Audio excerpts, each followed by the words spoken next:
Assalamualaikum warahmatullahi wabarakatuh. Alhamdulillahirabbil alamin, kita masih diberikan kesempatan untuk mengikuti kegiatan hari ini. Terima kasih untuk teman-teman yang telah bergabung dalam MGMP via Zoom. Dengan materi kita hari ini adalah project based learning dan implementasinya. Kenapa harus project based learning atau yang biasa kita kenal dengan PBL ini yang dilaksanakan? Sesuai dengan arahan Menteri kita bahwa pembelajaran untuk abad 21 itu ada pembelajarannya pada project, pada aplikasinya, bukan pada sebatas teori atau konsep saja. Artinya, ketika siswa itu tamat SMA, mereka bisa mempraktekkan ilmu yang mereka miliki itu di dalam kehidupan mereka sehari-hari. Jadi kalau sekedar hafalan saja, teori, konsep, nanti mereka bisa lupa dengan sendirinya. Jangankan tamat SMA, belum tamat saja mereka sudah lupa. Jadi kita harus memberikan pembelajaran yang memang mereka itu bisa mengaplikasikan. Oh inilah ternyata sosiologi itu seperti itu. Ya. Kemudian kita lihat dari pendapat ahli ada 3 alasan kenapa mesti PBL ini yang dibahas. Ya. Yang pertama, melalui PBL kompetensi yang dikembangkan bukan hanya tentang materi semata, namun dikembangkan berbagai kompetensi sekaligus. Kemudian yang kedua, siswa terlibat dalam kegiatan dunia nyata dan mempraktekkan strategi yang digunakan dalam kegiatan yang otentik. Kemudian yang ketiga, siswa bekerja secara kolaboratif untuk menyelesaikan masalah yang bermakna bagi mereka. Ya inilah alasan kenapa PBL itu diterapkan.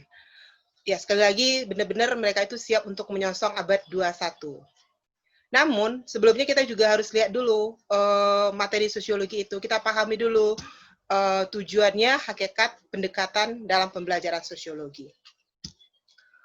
Sosiologi di SMA tidak hanya bertujuan meningkatkan pengetahuan, namun juga meningkatkan rasa ingin tahunya, mempertajam analisis sosial, dan memperluas pandangan hidup siswa dalam bermasyarakat. Makanya tadi tidak hanya sebatas teori. Kemudian hakikatnya tidak hanya mengejarkan tentang konsep, namun pada sampai bagaimana menggunakan konsep dasar sosiologi, pendekatan, metode, dan teknik analisis untuk mengkaji berbagai fenomena dan masalah yang dijumpai siswa dalam kehidupan mereka sehari-hari. Jadi, pada hakikat, sosiologi itu bukanlah hafalan. Walaupun sekarang cenderung orang menganggap bahwa sosiologi atau pelajaran IPS yang lainnya itu adalah hafalan. Tapi sebenarnya bukan hafalan. Tapi lebih pada pemahaman dan analisis. Sehingga siswa bisa menerapkannya. Ini adalah gambaran hakikat yang ideal. Yang pertama itu mempelajari dan memahami konsep sosiologi. Kemudian mengamati permasalahan sosialnya di sekitar masyarakat. Kemudian menganalisisnya. Kemudian menyikapi permasalahan. Kemudian tergerak menjadi bagian dari solusi itu. Ini tujuan akhir dari pembelajaran sosiologi. Kemudian pendekatannya. Untuk mencapai harapan yang ideal, perlu pendekatan pembelajaran sosiologi yang mampu memberikan berbagai aktivitas dan pengalaman belajar. Pengalaman belajar ini adalah yang bermakna, sehingga siswa itu memang merasakan manfaat dari sosiologi itu.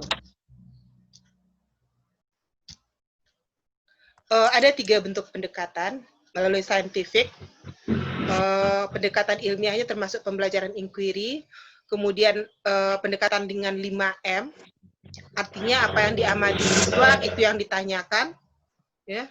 Kemudian mode pembelajarannya juga ada 4 ya, yang biasanya kita akan cenderung berada pada discovery. Selama ini kita anggap bahwa discovery itu sesuai dengan KD, levelnya level rendah. Namun sekarang tuntutannya harus pada level yang lebih tinggi, yaitu project based learning. Walaupun KD kita KD-nya levelnya level rendah, level C1, level 1 maksudnya. Kemudian kita menciptakan pembelajaran sosiologi itu yang bermakna.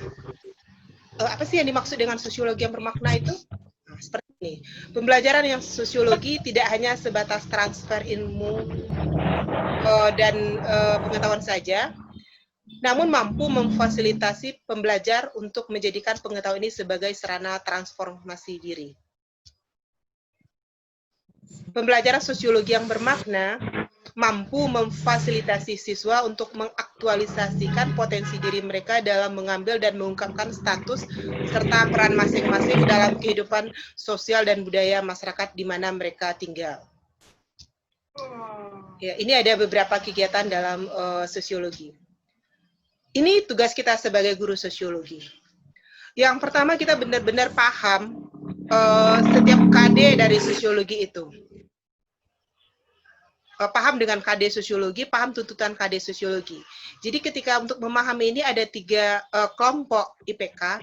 Yang pertama, IPK itu ada IPK namanya pendukung. IPK pendukung itu biasanya hanya sebatas ciri-ciri, pengertian, itu IPK pendukung. Kemudian ada IPK kunci. IPK kunci ini yang selevel dengan KD. Apa yang dituntut oleh KD, itulah IPK kita. Dan sekarang di abad 21 ini, IPK yang kita gunakan adalah IPK pengayaan, yang levelnya lebih tinggi daripada KD. Kalau hanya IPK kita, KD kita hanya sebatas levelnya level C2, nanti di IPK pengayaan bisa pada level C4, seperti itu. Kemudian kembangkan indikator. Indikator yang dikembangkan itu benar sesuai dengan KD dan sesuai dengan PBL. Kemudian mengembangkan aktivitas pembelajaran. Aktivitasnya itu juga harus sinkron dengan IPK-nya. Kemudian mengembangkan sumber belajar. Baik itu bahan ajar, LKS, serta media yang